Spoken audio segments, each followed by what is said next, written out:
Good morning, नमस्कार। मैं हूं जितेंद्र और आप देख रहे हैं जितेंद्र एलएलबी। दोस्तों कभी कभी ऐसा होता है कि बहुत सारे मैसेज व्हाट्सएप पे वायरल हो जाते हैं और मैसेज जो है हम फॉरवर्ड करते रहते हैं। जैसे कि हमारे पास कोई मैसेज आया, हमें अच्छा लगा या उसमें कुछ हमें आगे फॉरवर्ड करने की जल्दी रहती है, जल्दबाजी रहती है, तो हम ऐसे मैसेजों को बिना पूरा पढ़े या उसकी बिना पूरी सच्चाई जाने जो है आगे फॉरवर्ड कर देते हैं। तो ऐसे केस में क्या होता है, उसका जो है क्या परिणाम हो सकते हैं। अगर आप कोई भी ग्रुप चलाते हैं, अगर आपने कोई ग्रुप बनाया हुआ है और उस ग्रुप में कुछ मैसेज आ जाते हैं और वो मैसेज वायरल हो जाते हैं, तो उसकी जिम्मेदारी किस पर होती है? मैसेज करने वाले पर होती है या उस ग्रुप के एडमिन पर होती है? तो इन्हीं सारी चीज़ों पर आज हम बात करने वाले हैं इस वीडियो में। तो वीडियो को पूरा देखिए। जो लोग नए हैं वो चैनल को सब्सक्राइब करके साथ में बेल आइकन को प्रेस कर लीजिए और हमारी साइबर सुरक्षा से संबंधित प्लेलिस्ट में जो वीडियो है उनको भी वॉच कर लीजिए। बहुत नॉलेजेबल वीडियो और नई वीडियो अभी आने वाली हैं। तो चलिए हम वीडियो शुरू करते हैं और एक बार पूरी जानकारी को, पूरे टॉपिक को एक बार सही से समझ लेते हैं। दोस्तों अब बात करते हैं। देखिए, जो व्हाट्सएप पर जो मैसेज आते हैं और अगर कोई मैसेज वायरल हो जाता है तो उसका पता कर पाना कि कौन सा मैसेज वायरल हो रहा है या कौन सी पोस्ट को वायरल होना है या कौन सी पोस्ट वायरल हो रही है, उसका पता लगाना थोड़ा मुश्किल होता है। लेकिन उसकी जिम्मेदारी किस पर होती है? देखिए, अगर कोई भी, पहले तो आपको ये समझ लीजिए कि व्हाट्सएप ग्रुप पर जो मैसेज भेजे जाते हैं वो कितने पावरफुल होते हैं, वो कितने लोगों तक पहुंचते हैं। इसका जो है आपको एक उदाहरण समझना पड़ेगा।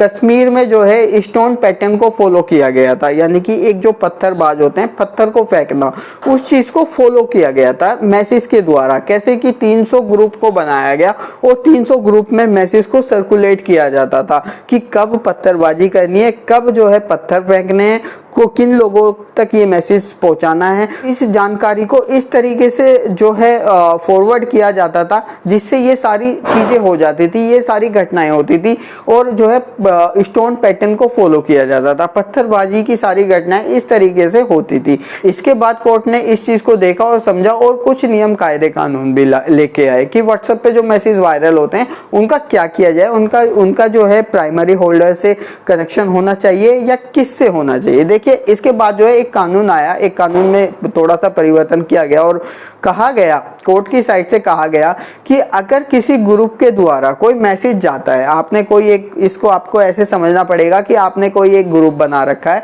जिसमें 200 मेंबर हैं और उसमें कोई मैसेज, कोई 200 मेंबर में से किसी ने भी कोई मैसेज डाल दिया और वो मैसेज वायरल हो गया। वो रातों रात जो है लाखों लोगों तक पहुंच गया, करोड़ों लोगों तक पहुंच गया और वो मैसेज जो है कोई सही मैसेज नहीं है, वो विवादित मैसेज है, किसी को भड़काने के लिए या कुछ ऐसी एक्टिविटीज के लिए यूज किया जा रहा है। तो उस केस में जो है, जो प्राइमरी मेंबर है, ग्रुप का जो एडमिन है, जिसने ग्रुप बनाया हुआ है, सारी जिम्मेदारी उसकी हो जाती है कि इस तरह का मैसेज आपके ग्रुप से सर्कुलेट हुआ है, आपके ग्रुप की जिम्मेदारी है, यानी कि आपकी जिम्मेदारी है। इसमें क्या क्या सजा के प्रावधान होते हैं, क्या होते हैं, वो अभी हम बात करेंगे। तो पहले आपको ये छोटी सी चीजें समझ लेनी चाहिए। तो दोस्तों, अब जैसे कि अगर इस तरह का कोई भी मैसेज वायरल हो जाता है जिसमें आपने जाने अनजाने में ऐसा मैसेज कर दिया है, वो विवादित मैसेज है, तो इस केस में जो है सारी जिम्मेदारी ग्रुप एडमिन पे चली जाती है। एडमिन को गिरफ्तार किया जा सकता है। बाकी ग्रुप मेंबर के द्वारा जिन्होंने वो मैसेज को सर्कुलेट किया है उनको भी गिरफ्तार किया जा सकता है। इस तरह की चीजों से आपको बिल्कुल बचना चाहिए। इस तरह के मैसेज को आगे फॉरवर्ड नहीं करना चाहिए। तो दोस्तों, अभी में हमने जो है कुछ व्हाट्सएप मैसेज के बारे में बात करी कि किस मैसेज को आपको क्या हो सकता है, कौन उसका जिम्मेदार हो सकता है। लेकिन आपके माइंड में एक क्वेश्चन आ रहा होगा कि इस तरह के कौन से मैसेज होते हैं जिनसे हमें बचना चाहिए, तो वही हम आगे बता रहे हैं।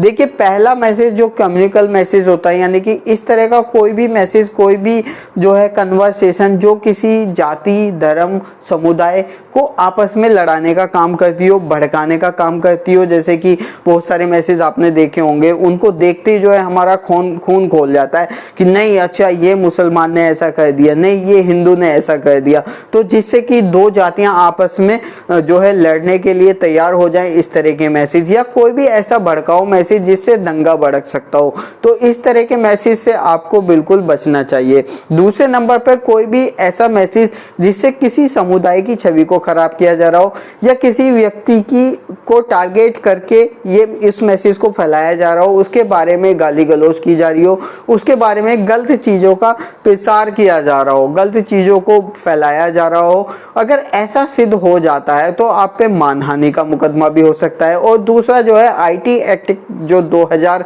है, यानी कि जो हमारा आईटी एक्ट है 2000, उसकी धारा 66A के तहत भी, सेक्शन ए के तहत भी मुकदमा दर्ज किया जा सकता है। तो ये सारी चीज़ों को आपको ध्यान में रखना है। इस तरह की किसी भी मैसेज को आपको फॉरवर्ड नहीं करना है और नहीं आगे पहुंचाना है, उसका इस तरह के मैसेज का कोई भी प्रसार आपको नहीं करना है अपने माध्यम से।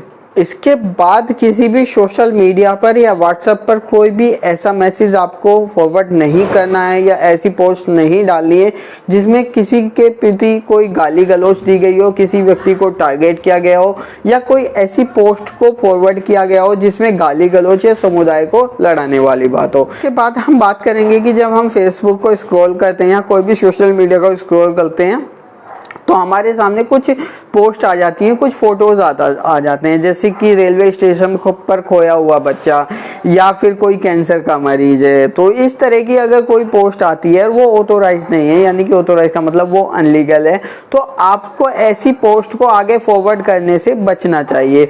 अगर वो रियल में नहीं है, किसी एनजीओ के थ्रू नहीं डाली गई है, तो हो सकता है वो एक ग्रुपिंग के माध्यम से इस मैसेज को चलाया जा रहा हो, एक ग्रुप बनाकर जो है इस तरह के मैसेज को आगे फॉरवर्ड किया जा रहा हो, तो ये भी जो है अनलीगल होता है। अगर आप ऐसी किसी परिस्थिति में फंस जाते हैं ऐसे मैसेज के द्वारा, तो आपको जो है सजा का प्रावधान होता है। तो ये इन सारे जो मैंने बताए हैं छोटे छोटे टॉपिक, छोटी छोटी चीज़ें बताई हैं, तो आपको इन चीज़ों से बचना चाहिए। आपको ये चीज़ें व्हाट्सएप या सोशल मीडिया पर नहीं करनी है। दोस्तों आजकल जैसा कि देखा जाता है कि जब हमारी किसी से लड़ाई हो जाती है, किसी दो व्यक्तियों की या दो समुदाय की आपस में लड़ाई हो जाती है, तो लड़ाई का माध्यम कोई युद्ध भूमि नहीं होती, यानी कि कोई भी जगह ऐसी पर्टिकुलर नहीं होती जिससे वो फिजिकल लड़ाई कर सकते हैं। तो वो लोग क्या करते हैं कि सोशल मीडिया पर जाते हैं और वहाँ पे लड़ना स्टार्ट कर देते हैं, जिसमें नीचे कुछ लाइक और कमेंट भी स्टार्ट हो जाते हैं। अगर आप कोई ऐसी चीज़ कर रहे हैं जिससे कि आप कुछ लड़ने की बातें कर रहे हैं, लड़ने की बातों का मतलब किसी को आप धमकी दे रहे हैं, किसी को अगर आप मारने की धमकी दे रहे हैं, किसी की आप कोई काली करतूत को उजागर करने की धमकी दे रहे हैं, तो ये सारी चीज़ें, अगर गाली दे रहे हैं, तो ये सारी चीज़ें जो है ये साइबर क्राइम में मानी जाती हैं। इसको आधार बनाकर सामने वाला व्यक्ति जो है आपके नाम से एफआईआर कर सकता है और आपको जेल भी हो सकती है, इसमें जेल का भी प्रावधान होता है। तो ये सारी चीज़ें होती हैं। अगर आप किसी सोशल मीडिया पर, व्हाट्सएप पर या कुछ भी ऐसी जगह जाकर किसी को धमकी देते हैं कि मैं तुझे मार दूंगा या मैं ये कर दूंगा, तो ये सीरियल क्राइम में आता है, तो इसमें भी सजा का प्रावधान होता है। अगर आप कहते हैं कि मेरे पास तेरी ये चीज़ें हैं और मैं जो आपत्तिजनक है, जो सार्वजनिक नहीं की जा सकती, और आप उसको धमका रहे हैं, यानी कि ब्लैकमेल कर रहे हैं कि आप अगर तुमने ये चीज़ कर दी तो मैं आपकी इन सारी चीज़ों को जो है सोशल मीडिया पर डाल दूंगा या सबको बता दूंगा। अगर ऐसी कोई भी चीज़ कोई भी व्यक्ति के द्वारा की जाती है, तो ये जो है एक अपराध की श्रेणी में आता है। इसके लिए भी जो है सजा का प्रावधान होता है। ये सारी चीज़ों से आपको या किसी भी व्यक्ति को बचना चाहिए। तस्वीरों को किस तरीके से जो है समझना चाहिए या उनको फॉरवर्ड करने से पहले सोचना चाहिए, बचना चाहिए। देखिए, किसी भी समुदाय या जो धर्म होते हैं, हमारे देश में काफ़ी धर्म है, तो उनसे संबंधित जो है कुछ ना कुछ चीज़ कुछ लोग वायरल करते रहते हैं, डालते रहते हैं। तो इस तरह की चीज़ों से, जैसे कि किसी भी भगवान को लेकर कोई कमेंट बाजी चल रही है फेसबुक पर या व्हाट्सएप ग्रुप में, या ऐसी चीज़ों से आपको बचना चाहिए। अगर कोई भी फेसबुक पर ऐसी पोस्ट है या ऐसी फोटोज़ है जो धर्म से संबंधित है, उस पर कोई कमेंटबाजी चल रही है, तो आपको बिल्कुल बचना चाहिए। ये भी साइबर क्राइम की श्रेणी में आता है।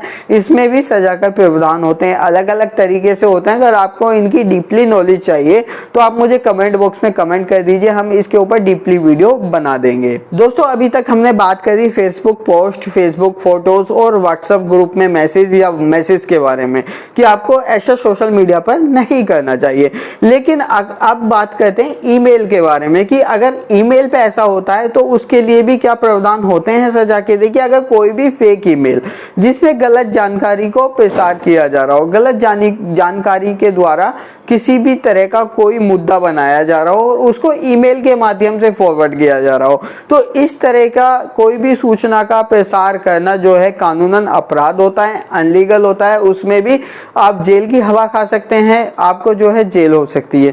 तो ये सारी चीज़ों से हमें बचना चाहिए कि ईमेल पर भी कोई भी ऐसी चीज़ हमें नहीं करनी है जिससे किसी भी समुदाय या किसी चीज़ का नुकसान हो रहा हो। इसके बाद अगर हम ईमेल के माध्यम से किसी को धमकी दे देते हैं और ईमेल कर देते हैं कि ऐसा ऐसा ऐसा ये दिस सोशल मीडिया पर हमें पता चल गया कि सोशल मीडिया पर जाएंगे तो सब लोग देखेंगे, लेकिन हम ईमेल कर देते हैं, पर्टिकुलर एक ही व्यक्ति को ईमेल कर देते हैं जिससे हमें बात करनी है, जिससे हमें कोई मुद्दा डिस्कस करना है। और वो मुद्दा कुछ ऐसा है कि जैसे कि जो जाति धर्म से लेकर या देश की अखंडता सुरक्षा को लेकर या फिर किसी पर्टिकुलर व्यक्ति को लेकर या पोर्नोग्राफी को लेकर, अगर कोई भी इस तरह का मुद्दा हम ईमेल पे डिस्कस करते हैं और वो पकड़ा जाता है तो भी सजा का प्रावधान है। अगर आप किसी को ईमेल के माध्यम से धमकी देते हैं, तो धमकी भरी चैट करते हैं या कुछ इस तरह का हैंग आउट करते हैं, तो इस तरह के जो मैसेज को आधार बनाकर आपके खिलाफ एफआईआर की जा सकती है।